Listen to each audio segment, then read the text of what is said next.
Welcome to Drinks in the Library, the only library where drinks aren't just allowed, they are required. I'm your librarian host, Gigi Howard, and each episode I'll be interviewing a guest about a much-loved book that we will be pairing with a drink for you to enjoy along with us or consider for your next book club meetup. As always, stay curious and support your local library.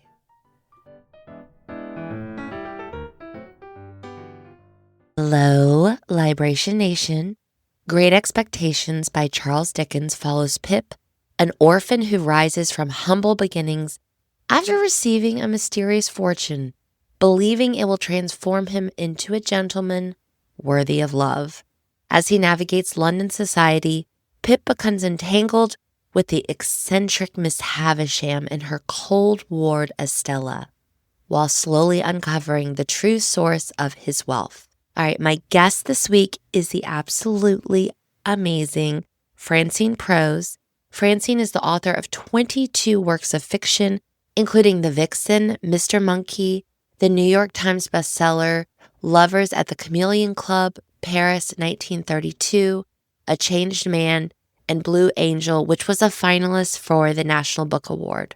Her nonfiction includes the modern classic Reading Like a Writer and the acclaimed memoir 1974, A Personal History.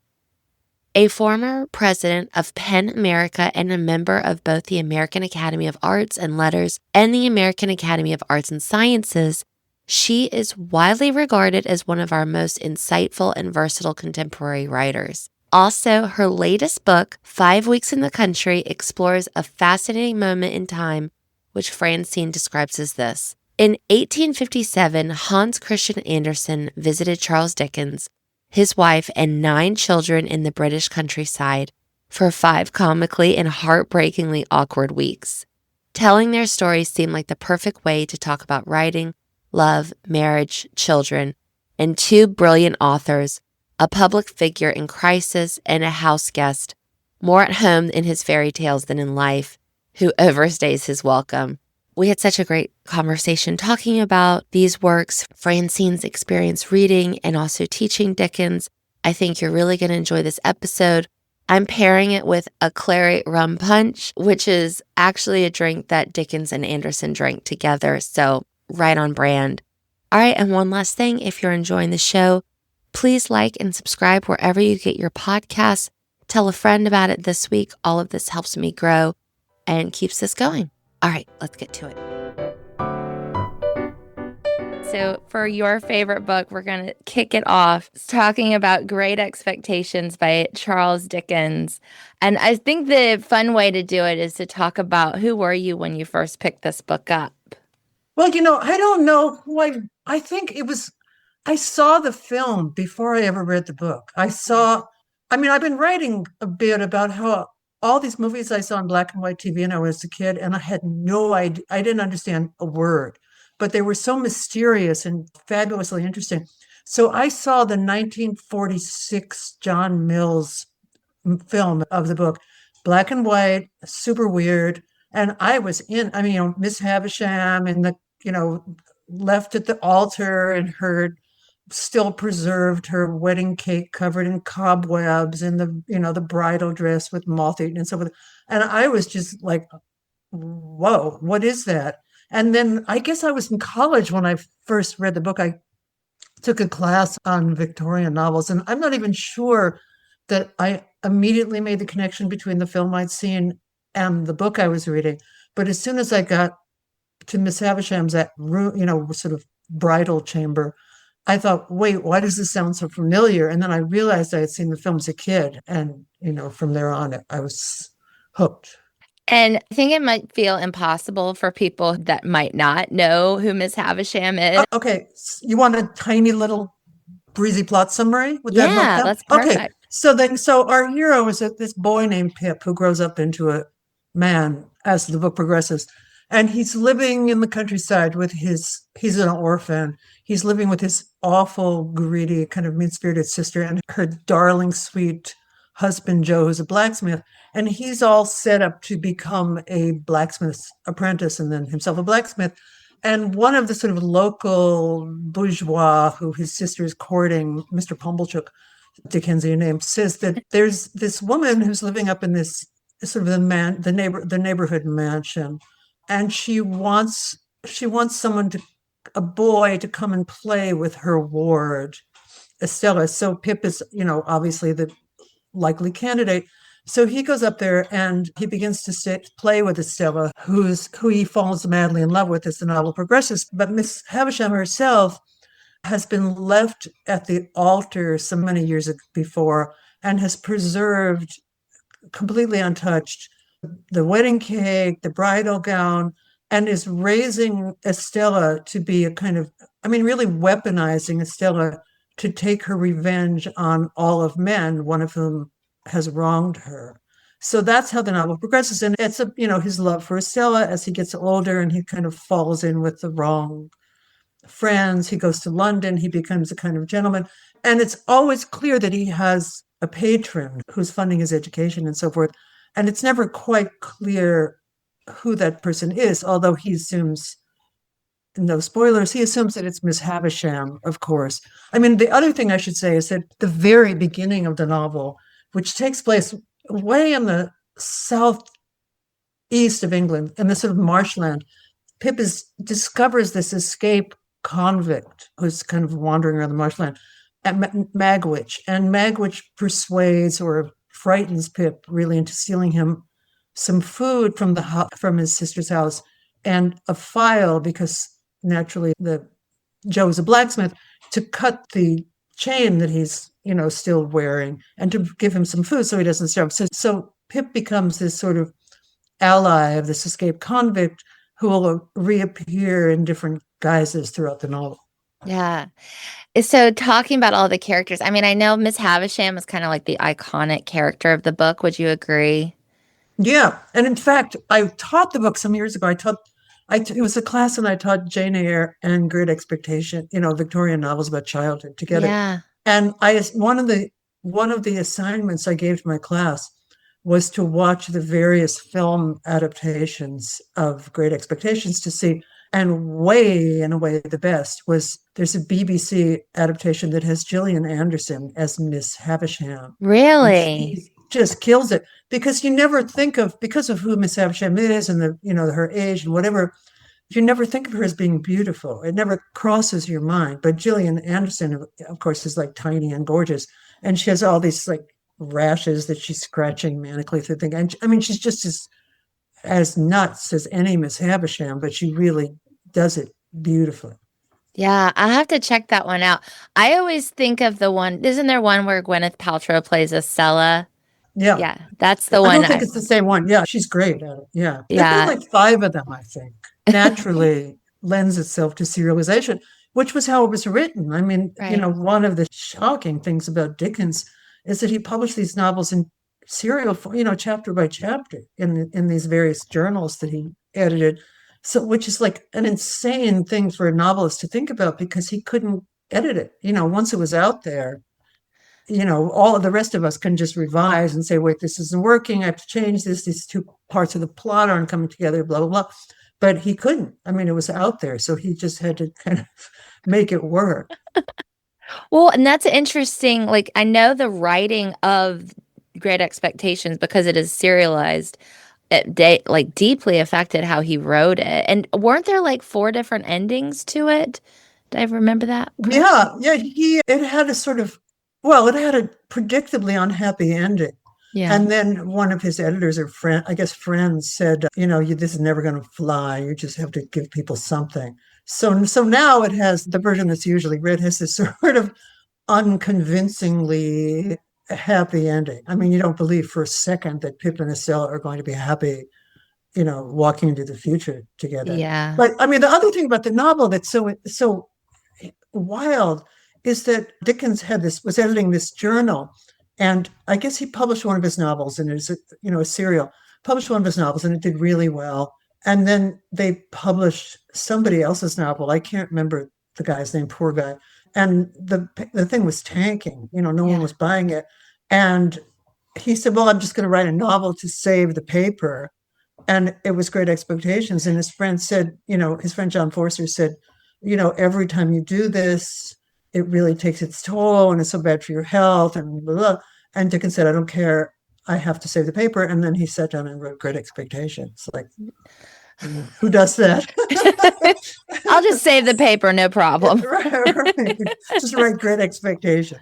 What I was going to ask you who your favorite character is, but I think it's also interesting to talk about like Pip as a character and like what he symbolizes through his like growth as, he starts off basically like an urchin or an orphan and he wants to climb to the top. And what can you tell us about his journey? Well, he, as you say, he starts off as this kind of innocent boy, really, and sort of frightened, innocent, abused boy, I should say. And then he works his way up into the sort of, he keeps getting this money from this mysterious benefactor and goes to London and becomes a bit of a snob. I mean, he suddenly has all these fancy friends and lives in this, fancy area. So, and partly because he believes that Miss Havisham is his benefactor, and so it's sort of his right. And then when he finds out, again, no spoiler, who his real benefactor is, it really is enlightening for him. He suddenly, this sort of house of cards that he's constructed out of his great expectations and his Yeah. dreams and his sense of what his life is and will be, all comes crumbling down, and he becomes a much more charitable, real, decent human being because of Hmm. realizing what his actual history has been. I kind of think it's interesting. I think of it as like almost like a human experience to do that a little bit, to like be climbing towards something and then to realize that's not Where you want, where yeah, you want. What do you think? yeah, and also to just, I mean, I think it's probably a, also a fairly common human experience that you pick up, let's say, some bad values from your friends along the Yeah. line, and at some point you wake up and say, actually, this isn't who I am. This isn't who I was raised to be, and so forth. Yeah. Okay, and I think this is an interesting question is what do we know about Charles Dickens? Well, he was, the novelist David Gates said, was he from Mars? I mean, because he really was, he was a genius. And also the fact that he was sometimes writing two of these novels at once. I mean, he was, he grew up, I mean, he grew up much poorer than Pip. I mean, his father was this sort of, well, big spender and got deeply in debt and wound up in the debtors. I mean, they had, of course, debtors prison in Victorian London. And so Dickens spent a great part of his childhood in the prison with his father. But he, excuse me, he was very ashamed of it. He was very ashamed of it. And then when he got his first job, he was like, again, just a kid, maybe, 11 or 12. He worked in like a shoe polish blacking factory, and he sat in the window of the factory filling bottles of like ink or shoe polish, whatever, from one thing to another. And then rich women, as he remembered it, would just go by and laugh at him. And he was so ashamed that he told no one except one of his friends. Maybe his wife knew, but no one. And then on his deathbed, he said something about it, and his children were like, what? And so finally, sort of the truth of his childhood came out, Yeah. even though he tried to. And then he married, and he had like 12 children, of whom 9 of them survived. And it was kind of an arranged marriage. He married Catherine Hogarth, who was the daughter of his editor, really, editor Yeah. publisher. And it was never happy. And she had a sort of horrible postpartum depression after each of these many children. And then he, you know, in 1858, I guess, separated from her in like the ugliest, most public, really truly disgusting separation in marital history, Yeah. and wrote that she belonged in a mental asylum. And the worst was he forbade the children to see her or speak to her or talk to her, and only one of them, I guess, disobeyed him. So, he wasn't a great guy. He wasn't a great guy. I mean, he's one of these, I mean, I was just writing something about this. He's one of these artists, who could write with the most complete compassion and sympathy, but in his own life didn't seem to have had any, let's say, for his wife. Yeah. Do you find that to be common that people can write empathetically and not actually be empathetic? Yeah. Well, and all, and you meet another enough writers and well, there, I mean, history is just full of them. I wrote this little biography of Caravaggio, who was murdered. I mean, and his paintings are so full of passionate sympathy for everyone, poor people, rich people, prostitutes and beggars and whatever. And then he killed some guy in a fight over a bet about a tennis game. So, he was a stone cold killer in a way, Yeah. but he was a great artist. So, you know, what are you going to do? Cancel them? I don't think so. Right. I know. I mean, now everybody has thoughts on it, right? Like, don't meet your heroes, that kind of thing. But yeah, it's interesting to think about Dickens a little bit. Talking about Great Expectations, I ask like what the vibe is of the story. I mean, but it's usually trying to like kind of capture its essence a little bit. There's been so many movies done about it. I mean, what would you say? I guess the genre kind of feel for it. What would you describe that as? It's intensely romantic. I mean, it's so, from the very beginning, I mean, the marshes where it takes place, and then his long, unrequited, heartbreaking love for Estella, Mm. it's just steeped in romance. I mean, I think that, if I had to say, I mean, in addition, it's Dickens, so it's very funny. And there are all these caricatures of, characters who are caricatures. And there's this hilarious Christmas dinner, I think, near the beginning, where everyone is just being just odious. All the neighbors have come and they're just horrible people, and hilariously so. But basically, more than anything, I think it's just suffused with this high romance. Yeah. Oh, I love that because I was thinking of it more like I was thinking of like the gothic side of it too. But yeah, I love that it's romantic. It's sad Yeah. romance. Yeah. And Gothic is pretty romantic too. I Yeah. mean, all the way through. Yeah. And the old house and all the cobwebs and everything. I know. I know. And the idea of raising a little girl to take your revenge against all of the entire male sex, like, whoa. I I wanted to ask, so you've taught this book before. Mhm. So like who would you recommend it for? Like your students that really love this story. Who would you recommend it for? Everyone. I mean, my Mhm. students loved it. I also taught it. This is a college where I teach, but I also taught it at a maximum security prison. Really? Yeah, and so all my students were felons, really, I guess. And one of the reasons I wanted to teach it was it begins with the escaped convict who becomes a very sympathetic and nuanced characters thing. And at the beginning, it was a men's prison. In the beginning, all my students were saying, like, what is this? What are we supposed to do? And I said to them, because the 19th century language and the incredibly long, complicated sentences it was all new to them. And I said, well, just read it aloud. Let's just read it aloud. And they very quickly got into the rhythm of it and the sense of it. And by the end, I mean, after we were done the last class, they were saying, which Dickens novel should we read next? I mean, Really? that's how much they were into it. But also, they were very aware, and it was interesting to me that the way that the thing that impressed them most and stood out for them, it doesn't for many readers, is the way Dickens deals with class differences and social Mm. class. I mean, there's this scene where Pip has already gone to London and he's become a gentleman. And he comes back to his hometown, and the tailor's boy, who's the tailor's assistant, sees him and starts following him around and taunting him because he's putting on airs and so forth because he thinks he's become a gentleman and the tailor's assistant knows where he came from and so forth.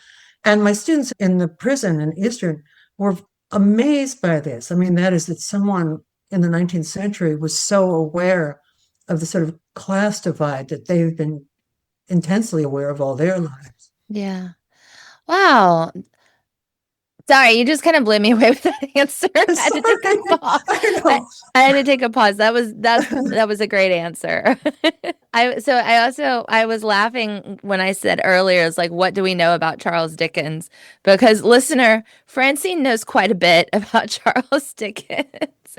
So I wanted, let's talk about 5 Weeks in the Country, which is coming out very soon, May 5th. Right here. Uh-huh. Yeah, which is all about Charles Dickens and Hans Christian Andersen.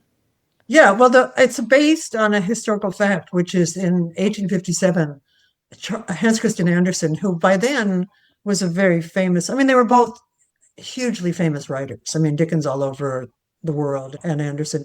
I mean, his fairy tales have been translated into English and they were translated over. So Dickens invited Andersen to come visit. And Andersen accepted. Again, this was 1857, and it was like the worst moment for someone to visit Dickens's house because this was when the marriage was imploding. You know, the whole family life was kind of falling apart. And Andersen came and he was supposed to stay for a week, and he stayed for 5 weeks and drove everyone insane. I mean, he was just, and it was heartbreaking because also Andersen didn't, I mean, this part is true. Andersen didn't speak English. He didn't speak English. I mean, speaking of drinks in the library, Yeah, when they met, they at a dinner party in London, and they both got quite drunk at this dinner party. I mean, yeah, Dickens loved to party. Andersen was much of a drinker. And there's a way in which, when you're really drunk, you can imagine that you speak languages that you don't actually speak. yeah, So they were both somehow under the impression that Andersen could speak English, but they quickly realized when he came to it. And I don't know what he thought. He must have thought that, the moment he showed up, he would magically be able to speak, which yeah. did.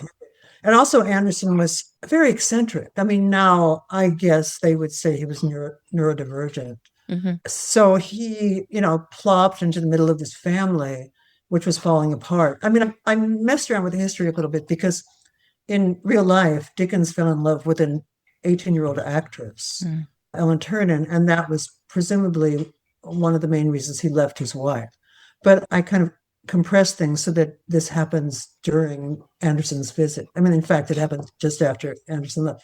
So it's about, I mean, it's about the two of them, but it's also about family life and the struggle of being a writer, any kind of an artist, and trying to have a family at the same time. I mean, Yeah, I had 2 kids, but the thought of having 9 yeah, is pretty crazy. So there's that. And then also, just Andersen's loneliness was so yeah, heartbreaking. And his dream that he would somehow be adopted by the Dickens family. And of course, this was not going to happen. So it was just these two great artists, really at complete cross purposes. It wasn't a good visit. And also, I mean, I've been, I live in the country, and over time, and we've been in the same house since 1978. Over time, we've had guests who have stayed for a very long time yeah. and been weird. So I was writing partly about that too. I mean, what it's like to have somebody suddenly in your house who has been there, what seems like a million years. Yeah. I mean, it sounds like my nightmare. It's not great. I also am curious, like your inspiration for writing it a little bit. Were you clearly you've taught Dickens before, so is that where it started, or was there another spark? Well, I always knew that there was the fact of this visit, that this actually happened. I mean, always, for a very long time, I knew. And I mean, I've taught Dickens, but I've also taught Andersen. I mean, his story, The Snow Queen, is one of the all-time weirdest stories ever. And Andersen has been so cleaned up by Disney, for example. I mean, if you look at Disney's Little Mermaid and Andersen's Little Mermaid, which involves amputations. I mean, it's horrifying, Yeah. Yeah. bloody and horrifying. So I was just curious about what it must have been like. I mean, I did know that he stayed for 5 weeks, and I did know that this was at a particularly vulnerable point in the Dickens family life. So I think it just kind of spun out from there. I mean, what Uh-huh. would that have been like? And there is a little, I found it sometimes, a tiny little book translated from the Danish of letters between the two men. So Wow. there's a certain amount of history I could go on, but and it also, I mean, one of the things that I wouldn't advise as a principle for why like I've always been tempted to write the thing that seemed hardest to me, Hmm. really scares me the most. And the idea of writing from Charles Dickens's point of view was Yeah. so outrageously difficult. But I went, oh, let's just try it and see. And then as the book emerged, I mean, I thought, this is also something that's happening to the children. I mean, the Yeah. Dickens children knew something was going on. They didn't know quite what was going on. And so the first section of the book is written in the collective voice of all the children, partly because they ranged in age from 5 to 20, I think, at that point. Partly because I couldn't decide which child, to have as a point of view character, a grown person by then.